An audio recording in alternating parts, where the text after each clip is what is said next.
Welcome to the Principled Podcast, brought to you by LRN. The Principled Podcast brings together the collective wisdom on ethics, business and compliance, transformative stories of leadership, and inspiring workplace culture. Listen in to discover valuable strategies from our community of business leaders and workplace changemakers.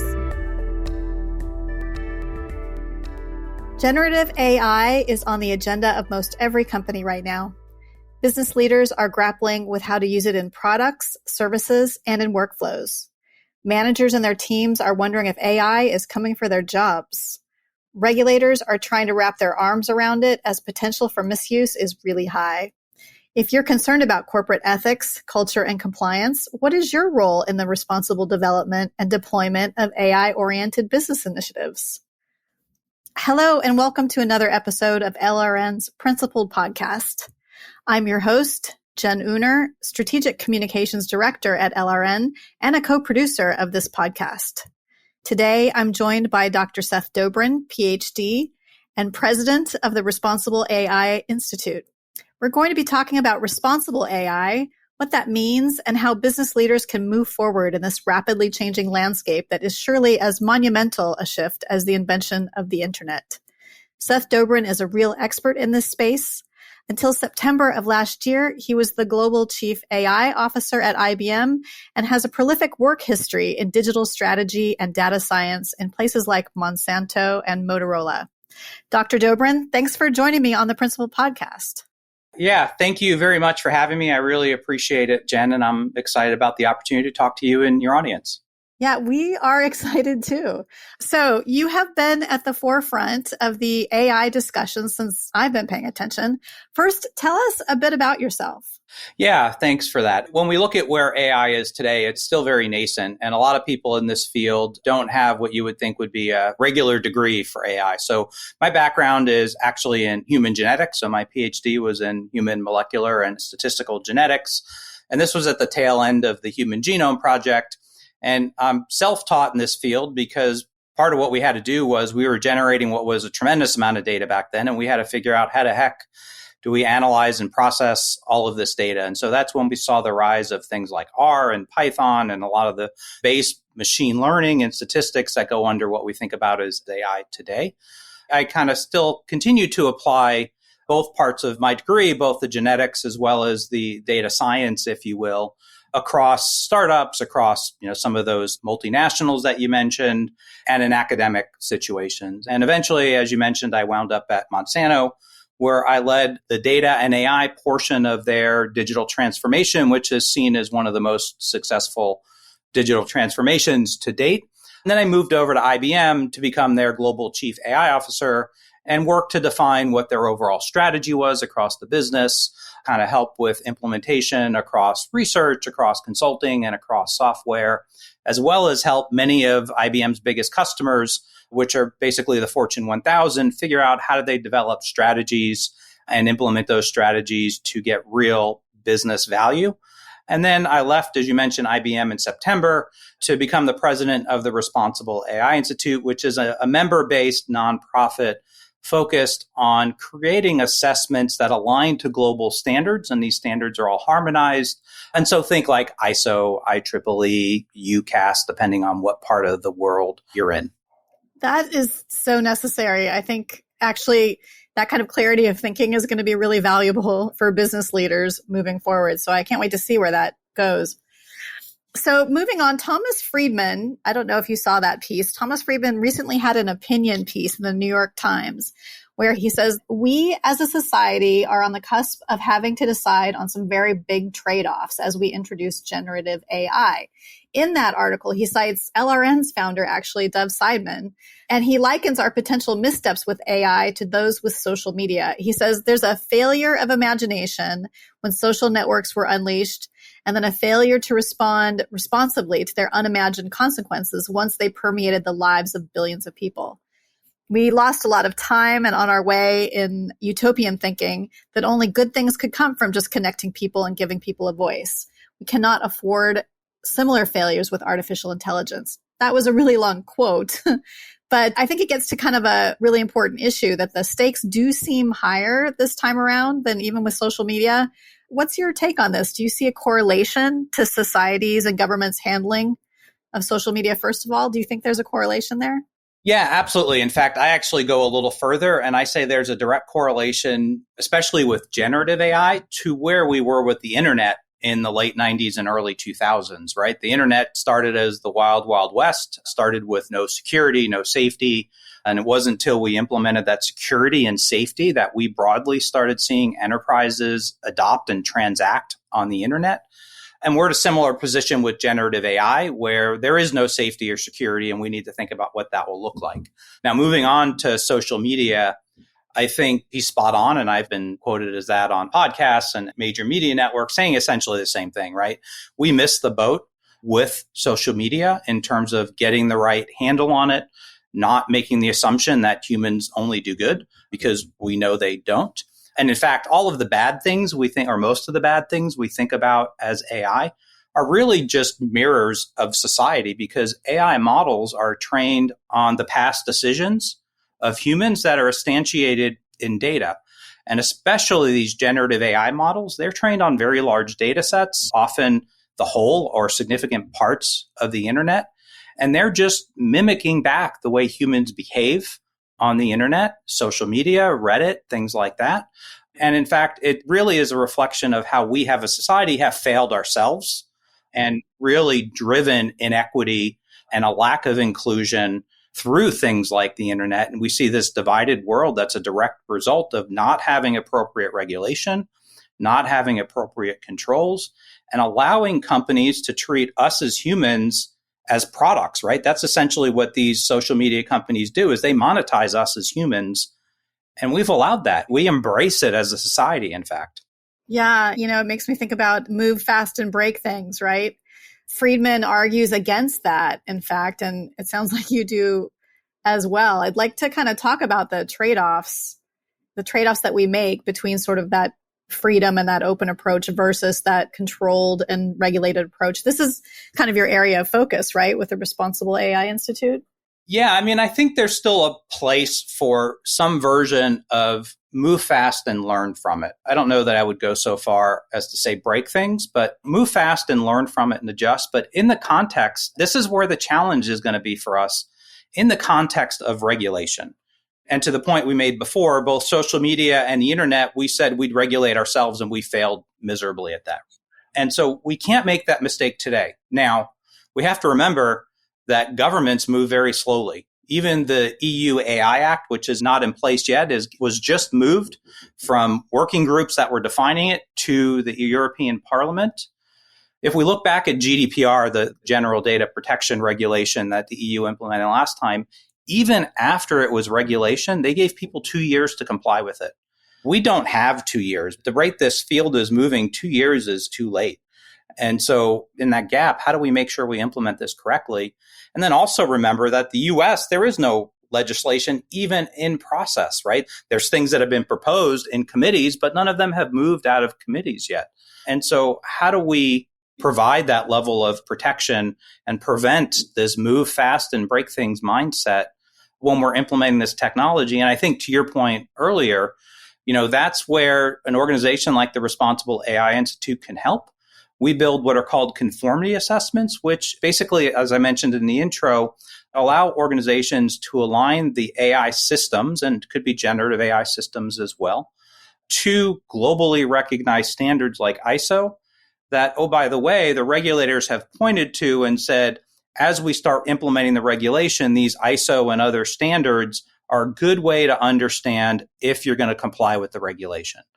We think about regulation as something that slows down innovation, when in fact regulation and what you would think of as internal regulations to an organization, which are policies, good, solid, and clear, transparent, and concise policies or regulations actually improve innovation. And this has been, there's a PwC report that came out that validates this.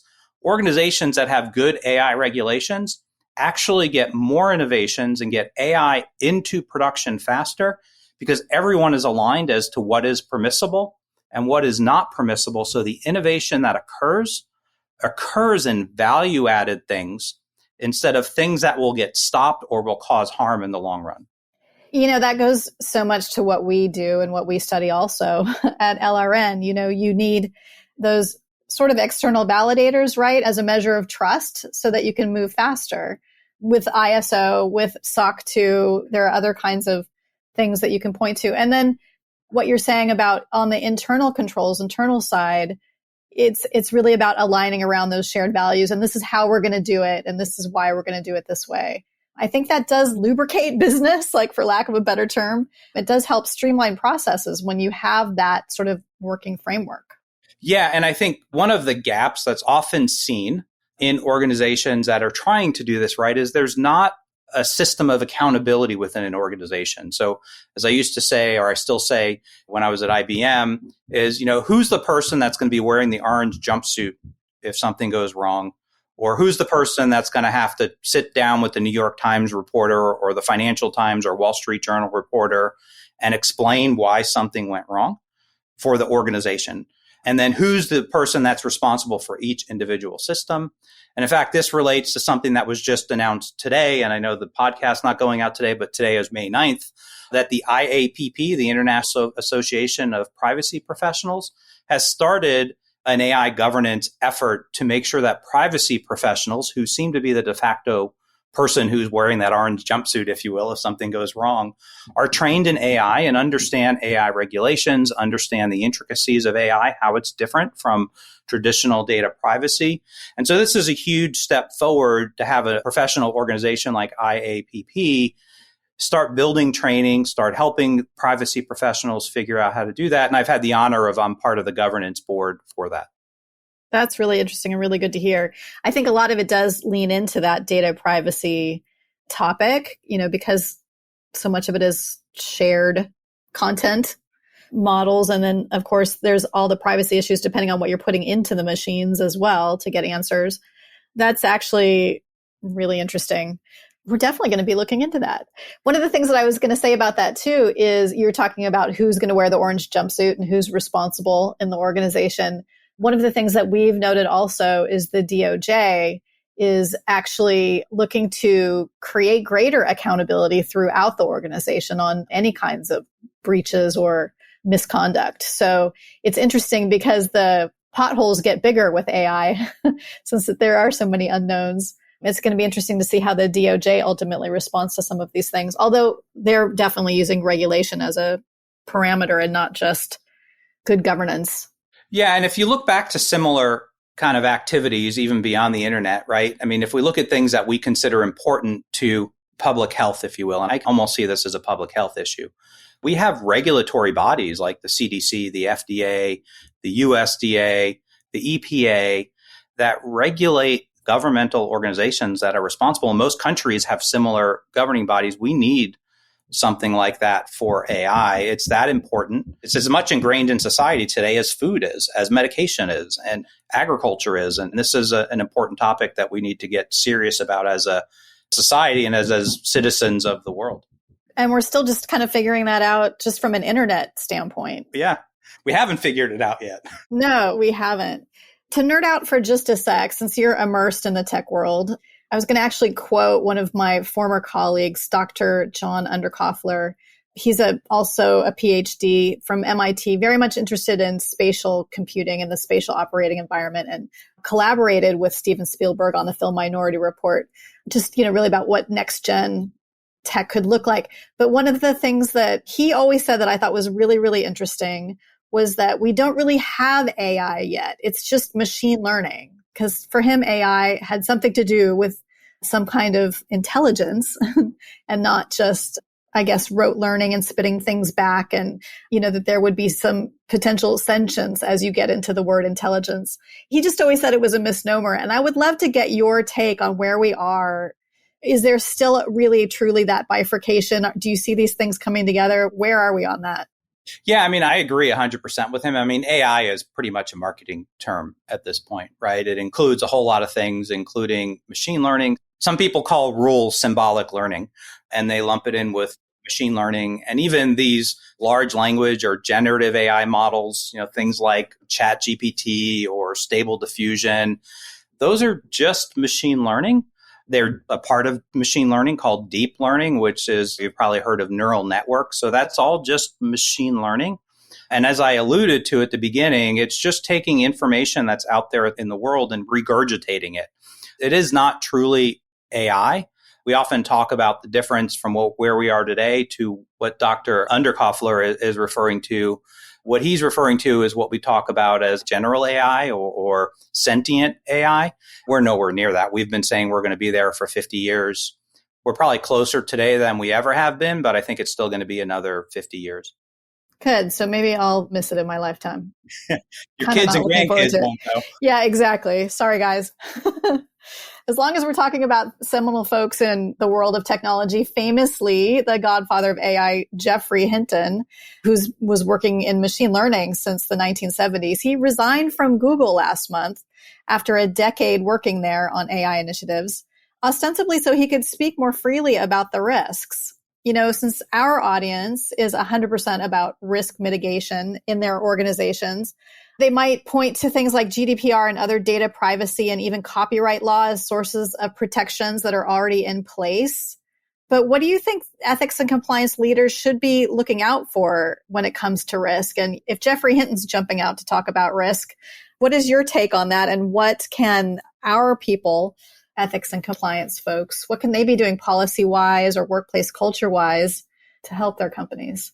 Yeah, so I think, not surprising, Geoffrey left Google so he could talk more openly about where we are with the risks and challenges and even the rewards. Part of why I decided to leave IBM was because any senior executive in the company is representing the company, and our individual thoughts may not represent the company's individual thoughts. And so it gives us freedom to operate and speak more truth and more plainly than we would if we're in large organizations. So I think you see lots of people that are leaving. Maybe it's not as widely publicized because we're not the godfathers or godmothers of AI.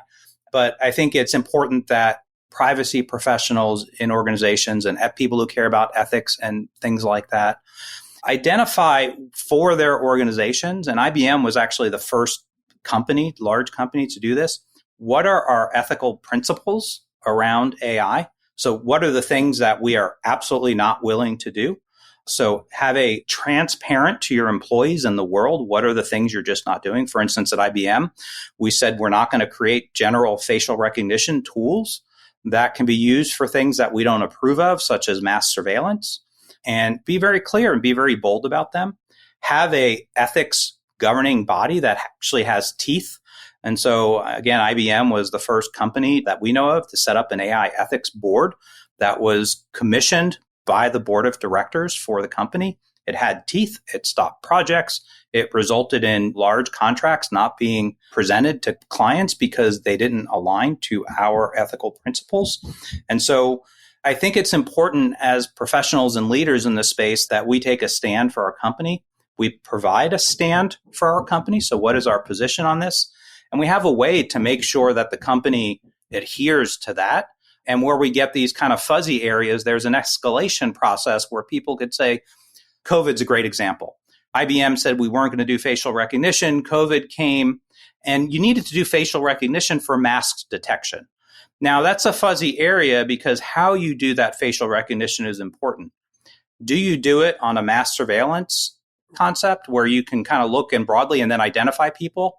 Or do you do it like, for instance, when someone is walking into a building and they're badging in, you then know who that person is and it's a one-to-one match? Or even outside of COVID, in the US, we have global entry, where you walk up to a global entry booth, it looks at your face and it ties you to your passport. You've consented into that by signing up for global entry. They're very clear with what you're doing. And it doesn't scan the entire passport database. It says, okay, this is Seth. We know he's one of the people that flew on his flight. Let's match him to his passport. And so that's a whole different conversation than, say, police forces looking at cameras around the world and identifying people, keeping track of people and surveilling people and using that against them. Now, to be completely clear, there are some organizations in our government that need to do that, right? I would never participate in some of the things that governmental agency does because it doesn't align to my ethos. But in order to keep the world safe, we need to know who bad people are, and they need to do these things. And so, while I don't want to directly participate in those, there are things that need to happen. And if you happen to be a privacy professional in one of those organizations, you need to figure out what the gray area is. So for instance, the US and NATO has said they're not going to do automated release of weapons of any kind of deadly force without a human being involved. An AI may say you should do this, but a human is ultimately making that decision. So even governmental militaries, right? Even militaries have guidelines and ethos that they adhere to. And the US and the UK have been very transparent with what those ethos are. And they have a body internally that governs this. Every organization should do that. Oh, completely agree. I mean, you said gray areas. I think so often things are only getting more gray. And that's where the ethics side and the values side of ethics and compliance really becomes important, because it's the thing that's going to help you navigate and help you create the right kinds of guardrails, structures, frameworks that are going to iterate those values that the organization has and guide the group's behavior. So they do have to be really thoughtfully generated by the humans. Yep. I'll put a direct plug for the Responsible AI Institute here. That's something that we help our members do, is identify, develop governing principles and governing documents and policies for organizations in this area, and then ways to measure those. That's what we are established to do. And if you're interested in learning more, you should reach out to me or go to our website, responsible.ai, and learn more. We'd love to talk to you and your audience about that. Oh, yeah. It definitely aligns with what we do as well around compliance training and ethics and compliance program management. And again, measurement and best practices. So definitely really interesting. So just for a minute, going up the food chain, pretend you're a CEO or a board director of a large company. Let's just say a big company, 10,000 plus employees, perhaps operating in several countries, which of course have several different kinds of priority structures around AI, around corporate governance. What's your best piece of advice for your peers now as a CEO when it comes to AI? How should company leaders be thinking about it? What's the stance they should take to best prepare for the future? Yeah, I think I've alluded to it throughout the whole conversation we've had so far, Jen. I think, number one, the board of directors and the CEO should anoint someone who's wearing that orange jumpsuit. They should put in place a governing body that establishes the proper governance policies and controls for your organization, and you ensure that that body has significant teeth. If they say something and the organization doesn't look like it and it gets escalated to the CEO, she should defer to that governing body. She should never override them. It's like parenting, right? If the kids go ask mom one thing and they ask dad and you get a different answer, that's chaos, right? We need to make sure that with something this important, there's no chaos in the organization. The only way to do that is to make sure that the entire senior leadership team is behind a governing body that's as important as an AI ethics body. That's fantastic advice. So if you were going to add one more thing to that, what would it be? Number two would be, I would empower my organization to be creative with AI and have measurements that are in fact value added. So oftentimes when we get into AI or data science projects, we think about kind of what I call the vanity metrics. So how many models do I have? How many people are using that model? How many API calls do I have? As a business, we don't really care about those, right? They're cool. They're interesting. If you're a CIO or CDO or chief AI officer, those are cool things you can stand up and say at a conference or among your peers. But what organizations really care about is the value they drive to the business, both in cost savings and new revenue. And so what is that value? And then how does that align to the human values of that organization? So getting to the ethics, every AI project should start off with who's the user and who's impacted. And those two may or may not be the same person, right? So who is using an AI model? And for instance, in a lending process is an underwriter, right? So if I'm a mortgage broker, I'm using the AI. But the person that's impacted is the person who applied for the loan, and they are not the same person, clearly. And so you need to keep those in mind throughout the whole time you're building that AI model, especially if it impacts the health, wealth, or livelihood of a human. And those are really critical, and they're related. The two things are very related. I love those examples, like really practical, really clear examples. I love your thinking around this, and I do look forward to having more conversations about this. Seth, we could have this conversation all day, but we are running out of time. And I do want to thank you for joining me on the Principal Podcast. Yeah, thank you so much for having me. It was a great conversation and appreciate the opportunity, as I said, to talk to your audience. Check out Responsible AI Institute and check out the new IAPP AI governance body. Will do. My name is Jen Üner, and I want to thank you all for listening to the Principal Podcast by LRN. We hope you enjoyed this episode. The Principled Podcast is brought to you by LRN. At LRN, our mission is to inspire principled performance in global organizations by helping them foster winning, ethical cultures rooted in sustainable values. Please visit us at LRN.com to learn more. And if you enjoyed this episode, subscribe to our podcast on Apple Podcasts, Stitcher, Google Podcasts, or wherever you listen. And don't forget to leave us a review.